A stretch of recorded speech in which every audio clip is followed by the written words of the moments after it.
Olá, Gutemianos. Agora nós vamos ver a formação bíblica do segundo ano. Vamos entrar na lição 18, onde vai tratar agora da civilização helênica. Então nós vamos fazer um estudo, tratar de modo específico sobre os livros do Judas Macabeus. Então eu aconselho vocês, podem abrir o livro aí, a Bíblia, pegarem a Bíblia de vocês e abrirem, deixarem aberto aí no livro de Judas Macabeus. Macabeus primeiro Macabeus e segundo Macabeus. Então vamos lá aqui acompanhando a nossa apostila. Depois do exílio, os judeus construíram novas cidades e reconstruíram as antigas. Então só lembrando, que a formação anterior da lição 17, chegamos a falar até o pós-exílio, depois que eles saíram, a partir do rei persa, do Ciro, que deixaram eles livres à vontade para servir ao Deus único. Então, após o exílio, os judeus construíram novas cidades. Então, os judeus eles passaram a construir as cidades deles e reconstruíram as antigas também. Assim como os muros de Jerusalém e o templo. Como nós vimos, era a colher de pedreiro na mão e a espada na outra, porque para proteger também dos invasores, Mas a esperança da reconstrução do trono de Davi, messianismo, não se realizou, ou seja, que seria a profecia do Messias que viria. Não tinha se realizado ainda. Aí o que acontece? Ciro da Pérsia lhes ajudou nas artes, nas ciências, no comércio. Então, lembrando que o Ciro, o rei da Pérsia, ele de certa forma, acabou sendo um imperador bom, um imperador bonzinho, porque ele atribuiu as vitórias dele contra os povos, a dominar todo o território. Ele atribuiu a Deus, este Deus dos judeus, ele atribuiu a isso. Então, com isso, ele passou a ajudar os judeus, nas ciências, nas artes, no comércio deles, mas impediu que se organizasse como nação. Ou seja, claro, ele não era bobo, de permitir que os judeus tivessem uma organização, criasse uma nação, formasse uma nação, claro, porque senão eles iriam começar a formar seu exército e enfim. É desta época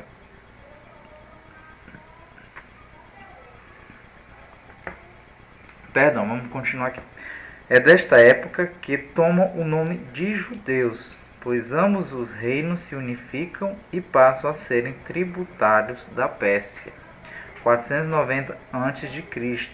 Então eles passam começou a haver essa mistura dos judeus com o povo da Pérsia, e aí então para poder haver a separação, para saber identificar quem era aquele povo judeu, aquele povo de Jerusalém, passaram a chamar o nome de judeus. Então mais ou menos 490 a.C. receberam este nome de judeus. Nós passamos a chamar durante a formação de judeus para que a gente pudesse entender que este povo de Jesus Cristo, mas até então eles não tinham sido recebido esse título de judeus. Assim como os israelitas receberam o nome de israelitas, devido lá na história de Jacó, que mudou o nome para Israel. Não sei se vocês estão lembrados, que teve 12 filhos, o Jacó que enfrentou o anjo mudou o nome dele para Israel, e todo o povo passou a ser a tribo de Israel, que seriam os hebreus. Aí depois foram lá para Jerusalém, e lá em Jerusalém o que aconteceu? Houve a separação de Israel e dos judeus, a tribo de Judá e a tribo de Israel, as 10 tribos.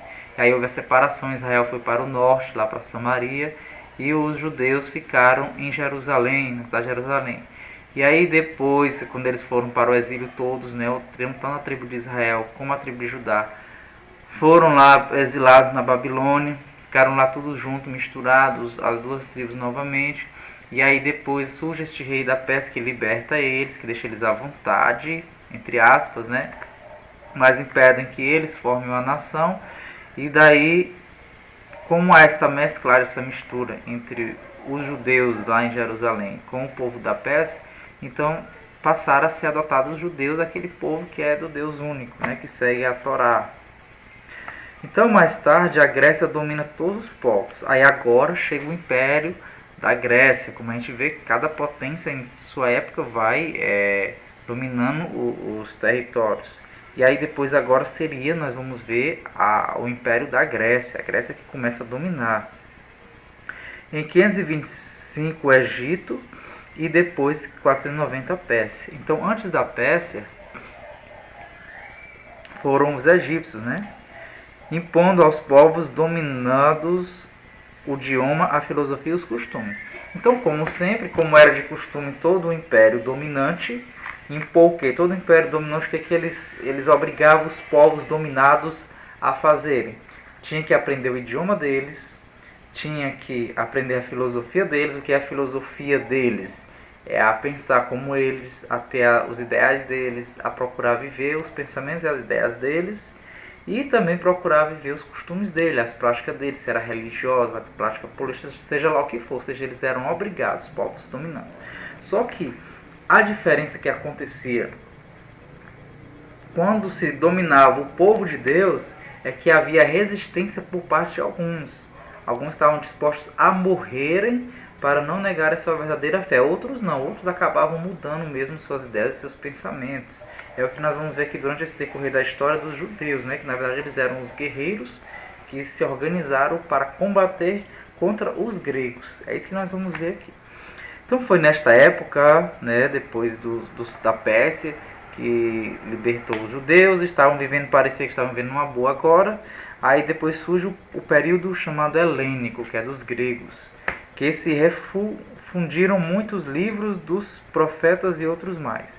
Escreveram-se as biografias de Jó. Então nesta época foi escrito, do período helênico, a história de Jó, a de Tobias e outros, despertando a fé do povo para uma nova forma de religião, a religião legalista, ou seja, a religião das leis. Então vamos ver aqui um pouquinho a época de perseguições, o que aconteceu com este povo. Os persas tinham deixado aos judeus plena liberdade religiosa, como nós falamos, né? Os persas tinham deixado os judeus ter esta liberdade religiosa. Mas os seleucidas, que são os gregos, mudaram a situação, ou seja, a partir do momento que eles começaram a dominar. Motivado pela imposição grega, houve grande resistência por parte dos mais fervorosos, como eu havia dito. Então os judeus mais fervorosos procuraram resistir a essa imposição dos gregos de obrigar os judeus a seguir as suas filosofias, as suas crenças, religiões, costumes, enfim. Então, o que aconteceu? Muitos ainda se consideravam uma nação santa e que foi escolhida, né, no mundo por Deus. Isto valeu-lhes muitas desgraças. Então, o que acontece no meio dessa confusão toda, desse domínio dos gregos, né? Eles tinham aquela consciência de que Deus tinha escolhido eles eram um povo eleito, escolhidos.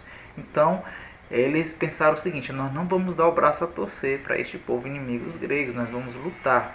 E aí onde é que em 1 Macabeus, no capítulo 1, versículo 12, vai fazer este relato. Eu peço a vocês que abram aí, para nós vermos o capítulo 12,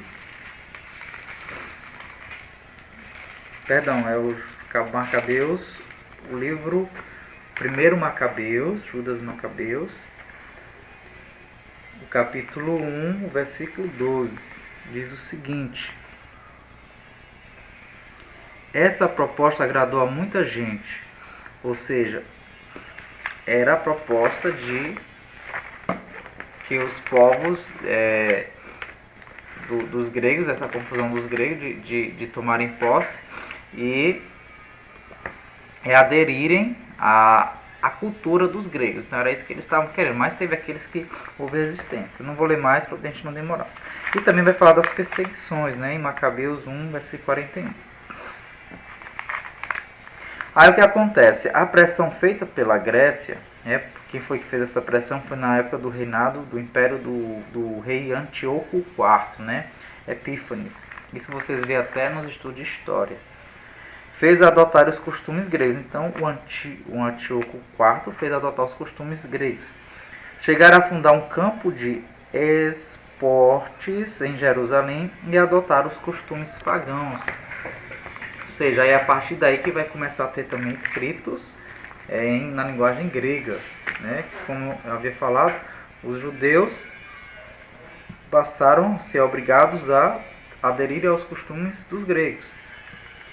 E entre esses costumes estaria aprender o idioma, que era sempre o objetivo de todas as potências da época, a forçar a falar o seu idioma.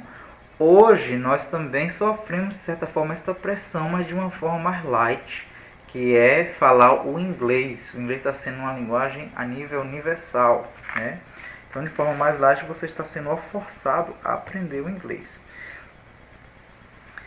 Então, vamos voltar aqui. O rei Antíoco, ele apropriou-se dos tesouros do templo e mandou fortificar uma parte da cidade. Então, ele tomou posse dos tesouros lá do templo de Salomão. Martirizou inúmeros judeus que não obedeciam às suas ordens, enchendo de sangue o santuário. Ou seja, como eu havia falado, os judeus que procuravam impor resistência, de que não iriam negar os mandamentos de Deus, não iriam renunciar aos mandamentos de Deus, eles morriam, certo? Vamos ver aqui um pouquinho sobre o que seria essa religião legalista. Toda esta perseguição tem como objetivo operar a assimilação em Judá da filosofia grega, ou seja, é fazer com que haja uma mistura, né, que seja infiltrado para os judeus a filosofia dos gregos e produzir no povo uma seleção. O religioso fiel e o de nome. Então vamos ver isso aí. Os fiéis voltam-se para a lei caindo no extremo rigorismo. É neste tempo que aparecem as seitas tão importantes do tempo de Jesus, os chamados fariseus, que significa separado. Então foi nessa época, vamos frisar isso aqui, que foi nesta época quando os gregos começam a tomar posse, a se apoderar do povo judeu, a obrigá-los a seguir os seus ensinamentos, as suas doutrinas, né, as suas práticas religiosas, é que se surgem os fariseus, que seriam aqueles que iriam procurar seguir literalmente, ser mesmo bem radical, de forma exagerada, seguir os ensinamentos de Deus para não negar a sua verdadeira fé, certo? Aí, claro que com o passar do tempo, estes fariseus começaram a se tornar hipócritas, aí Jesus vai começar a criticar sobre eles, né? Quer dizer, separado, fariseu.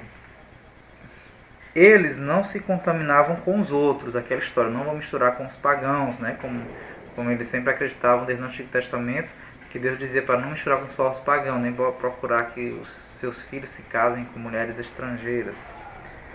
Sob o pretexto de explicar a lei, caíram numa casuística sutil, acrescentando preceitos e mais preceitos. Então, aí o que eles começaram a fazer? Eles passaram, os fariseus, a criar mais e mais regrinhas, mais e mais normas. Então existe uma série de leis farisaica, mais do que dos 10 mandamentos. Eu não lembro qual é a quantidade, certo? Então depois, eles defrontando-se com os fariseus, vemos os saduceus. Saduceu significa justo. Então no Novo Testamento você vai ouvir falar muito em fariseus e os saduceus. Então é bom ficar claro isso. Os fariseus são aqueles que procuram mesmo seguir a lei ao pé da letra, ser bem radical, ser ao extremo, ao ponto de até se encherem de leis, né? Criarem leis além do que as que já tinha. E os saduceus, que quer dizer o justo, estes conformavam-se com uma lei oportunista. Deus era tão transcendental que para eles a vida não tinha mais sentido. Tornaram-se materialistas, estavam sempre prontos a pactuar com o invasor. Esta casta era formada entre os sacerdotes. Então, os saduceus, eles, de certa forma, se tornaram os mornos, né? Então, iam para aqueles que iam para aquela situação que estava sendo mais agradável para eles, que no caso seriam os sacerdotes. Ou seja, se você me perguntar, mas Cleito, qual desses dois tipos de raça seria bom? Ser fariseus ou ser uns saduceus, né? De certa forma, nenhum dos dois seria muito bom, porque uns exageram demais e o outro já são light demais. Então não é bem por aí, entendeu? Então vamos ver a questão da sinagoga. Quando é que surge a sinagoga? Então só que fique firme isso aí. Os saduceus seriam a casta dos sacerdotes, que Jesus também vai falar sobre eles, né? Os sacerdotes lá no Novo Testamento, que ficam do lado dos romanos, né, que é depois dos gregos, da invasão dos gregos. Aí nós vamos ver mais na frente, depois seria a invasão dos romanos sobre os gregos, que é quando chega a época de Jesus Cristo. Então nós estamos chegando lá, né, no Novo Testamento. E a sinagoga, o que seria a sinagoga? Então, a centralização do culto em Jerusalém, então só lembrando que Jerusalém, que o culto, todos, o povo do norte de Israel, tinham que ir para Jerusalém para cultuar o Deus lá no templo, só existia este templo. Então, o que aconteceu? Como o templo ficava centralizado em Jerusalém, dificultava o cumprimento dos rituais dos judeus. Além disso, a necessidade e importância de conhecer a lei. Então tinha aquela dificuldade também de todos irem para o templo em Jerusalém, os judeus, os israelitas, né, lá da Samaria. Então havia toda essa dificuldade de tudo ter que ser só no templo. Então o que resolveram fazer? Os estudos empolgavam todos para terem mais conhecimentos e ouvir relatos dos antepassados. Foi assim que apareceu a sinagoga. Era um centro de aprendizagem dos costumes e leis judaicas. Os escritos bíblicos eram colocados em pergaminhos e guardados com veneração. É desta época que vai aparecer a versão dos 70 intérpretes. Então, o que acontece? Para não haver só uma centralização, para a gente estudar, para a gente ouvir a história dos antepassados, a tradição dos nossos povos, para a gente aprender, a se reunir. Não precisa ir só para o templo em Jerusalém. Vamos inventar um grupo, e esse grupo seria, no caso, chamado as sinagogas. Aí foi surgindo esses locais chamados sinagogas, onde facilitava o encontro deles, dos judeus, dos israelitas, para poderem falar de Deus, né? Falar dos ensinamentos de Deus. E aí onde é que surge o que se chama a versão dos 70 intérpretes, que é uma tradução feita para o grego, dando assim chance aos jovens de ler as Sagradas Escrituras. Então, como eles passaram a ser dominados pelos gregos e tinham que obrigatoriamente aprender a linguagem grega, então os jovens já iam nascendo aprendendo esta linguagem.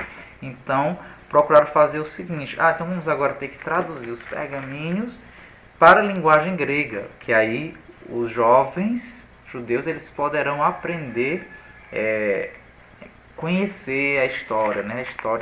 A história do povo de Deus. E aí se chama a versão dos 70 intérpretes. Então, quando você ouvir falar na versão dos 70 intérpretes, seria isso, né? Essa tradução que foi feita para o grego, para que os jovens pudessem ler as Sagradas Escrituras. Então, esta versão foi feita onde? Na Alexandria, para onde tinham fugido a maioria dos rabinos de Israel. Então, foi feito lá em Alexandria da Grécia. A sinagoga mais importante foi a de Elefantina, no Egito, no século 3 a.C. Então, há 300 anos, mais ou menos, antes de Cristo, foi criada esta sinagoga que foi lá no Egito, né, na cidade de Elefantina, a conhecida mais famosa da época. Então, graças a esta invenção, subsistiu o judaísmo e ainda hoje é a força da religião judaica. Não é o templo mais. Então, graças a essa invenção de sinagogas, né, de ter esses locais de encontro para cada um desses povos se organizarem para fazer esse estudo, vamos assim dizer, seria como se fossem os gotenzinhos, a sinagoga como se fossem os gotens que se faziam os seus encontros para poder juntar o povo em cada local para aprender sobre a palavra de Deus, sobre as Sagradas Escrituras. Então as sinagogas eram mais ou menos isso. Então, por conta disso, por haver sinagogas espalhadas, então isso fortaleceu mais ainda a doutrina dos judeus, o seguimento deles. Então vamos entrar agora aqui na questão das guerras religiosas. Pela primeira vez na história, os judeus são perseguidos pela sua fé. Muitos sucumbem sob atrozes tormentos, preferindo dar a vida, porém outros reúnem-se em grupos e, reunidos de coragem e valor, unidos a Matatias e a seu filho Judas Macabeu, conseguem libertar-se da opressão. Então, como eu havia falado, os judeus, existiam aqueles que não quiseram aderir às doutrinas, aos ensinamentos, à infiltração dos gregos na sua fé, na sua religião. Então surgiu um grupinho que seria o dos Judas Macabeus, chamado Matatias e o seu filho, né, o Judas Macabeus. O Matatias e o Judas Macabeus. Por isso que a história vai se desenrolar no livro de Judas Macabeus, porque é onde vai falar de toda esta guerra, esta batalha realmente, que eles se juntaram a este grupinho para evitar eles, os gregos, como é que pode dizer, massacrarem por total a fé dos judeus. Então é muito importante o motivo da guerra, pois entra a fidelidade a Deus. Trata-se de um combate da fé contra os inimigos de Deus verdadeiro.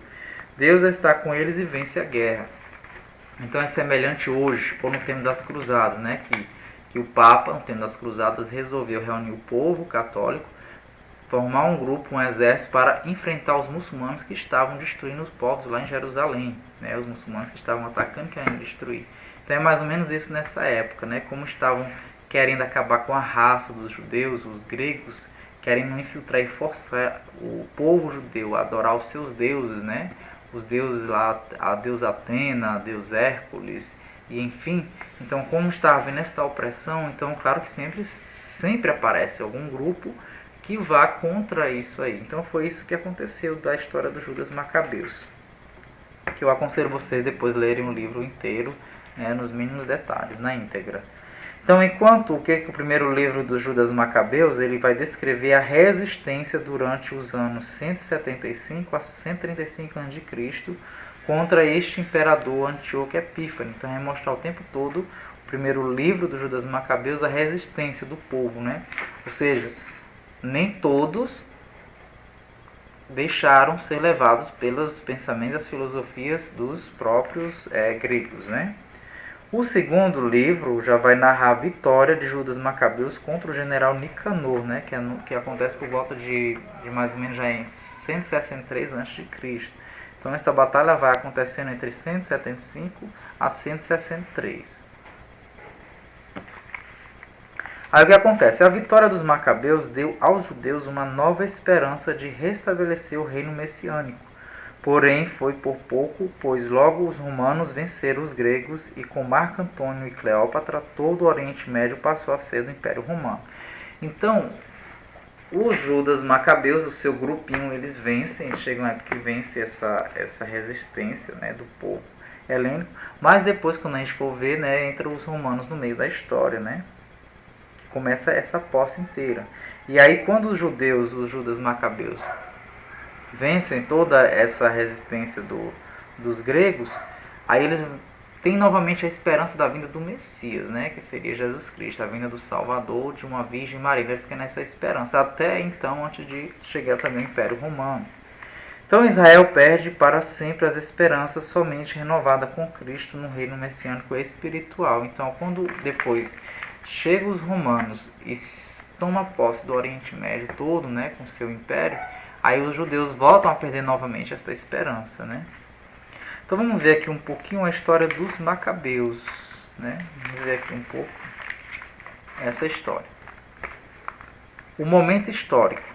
Então primeiro se tem um domínio persa, né, que foi em 538, mais ou menos, 333, que nós já vimos essa explicação, né, do persa.